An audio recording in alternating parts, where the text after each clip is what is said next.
What's up, y'all? Out here near Hurricane, Utah today. It is freezing in Salt Lake, so I thought it'd be a good time to take a trip down south.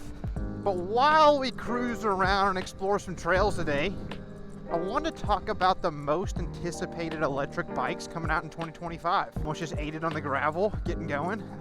Got a ton of cool bikes coming out this year. Probably be more announced as time goes on. I will say this list is in no particular order. And some of these bikes are already shipping out, just bikes that are fresh to the market. One of the bikes I think is most exciting to see is the new Varg EX. Stark's coming out with the new Varg that's going to be more enduro, dual sport oriented. And man, it looks awesome. I think it's still going to be right around that $12,000, $13,000 price mark. A little better motor, softer suspension, comes stock with the headlight and signals for road use. Has a 2-hour charge time and I believe a slightly longer range. It's also going to come with some different wheels. It's a beautiful view for mid-January. About 20 miles that way is Zion's National Park. But yeah, overall the Varg EX just looks top of the line. Probably the first true electric dual sport. The only thing holding it back is still the range. I'm not exactly sure the range numbers on it, but no, it's not much more than a normal Varg. Super sweet looking. Can't wait to start seeing some reviews. But on to the next bike. We're gonna go to one that's already out and getting actively shipped out.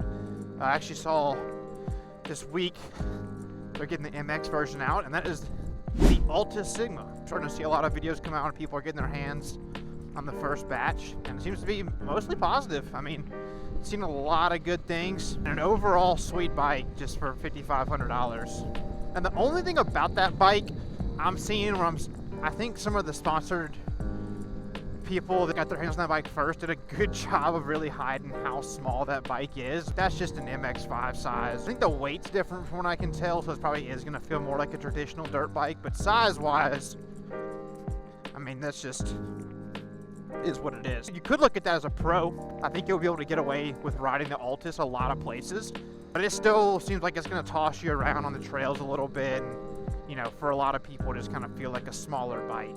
Overall, that bike really did step up the game for this size of electric dirt bikes, and it'll just be cool to see how they hold up as the first season of them being out goes on. With that, another bike that I'm really excited for is the Eride Pro SR. Eride seems to have a habit of, they like when a bike comes out, they either have something either waiting or they respond and try to match the new best thing. And it almost seems like that's what the SR is for the Sigma. I think it actually has more power even though the battery's less. They claim it's got 25 kilowatts of power and it's got a staggered wheel set up stock. Out the box, you don't do anything to the bike. I think the Pro SR is really gonna handle things well. Oh, look at here. Got some free range cows. Let's go check these guys out. These cows look like they're living good, man. I always love to see the free range livestock. But yeah, out the box, the Eride Pro SR is gonna be a beast. To the next bike, which is actually gonna be two bikes, the Eride Pro Mini and the RTR Mini. The reason I bring both these bikes up is because it's just cool to see some legit pit bike competition. Because obviously we always had, you know, Razor, one of the OG electric bike makers. E-Box or Stomp, they've been coming out with some cool bikes the past couple years. But now with Eride Pro releasing the Mini and the RTR Mini, I mean, yeah, you got a lot of options if you're picking between electric pit bikes. And the last one I want to talk about today is the Dust Moto Hightail.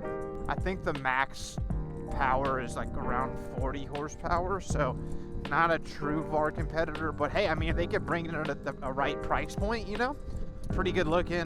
That bike could be a big deal. I mean, more options is always a good thing, and not that Stark seems like an ill-will company.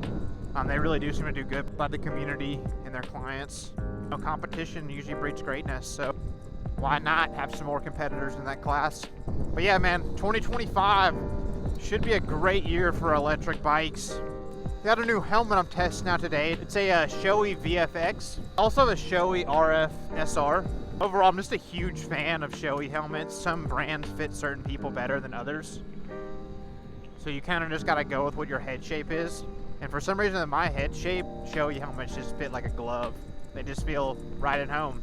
Probably do a full review of this helmet once I get some seat time with it on. Initial impressions, oh my god. This is it. Oh, and then goggles to pair at this time, and I got some just classic Oakley air brakes with a prism lens. It's pretty good. Seems to be adjusting to different types of lights pretty well. So yeah, VFX with some air brakes. New setup for off-road. And it looks like the spring might be dried up. Some more free-range cows. These cows are living good, man, I'm telling you.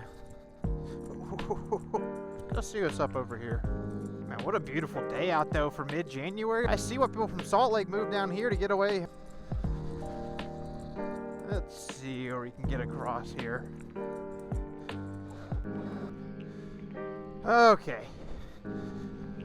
Wasn't pretty, but we made it through the creek bed.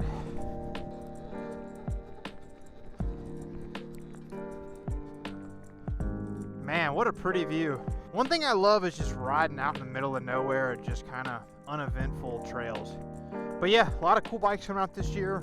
Let me know what you guys are most excited for. But that's going to do it for this week. Hit that like and subscribe button, and I will catch y'all next video.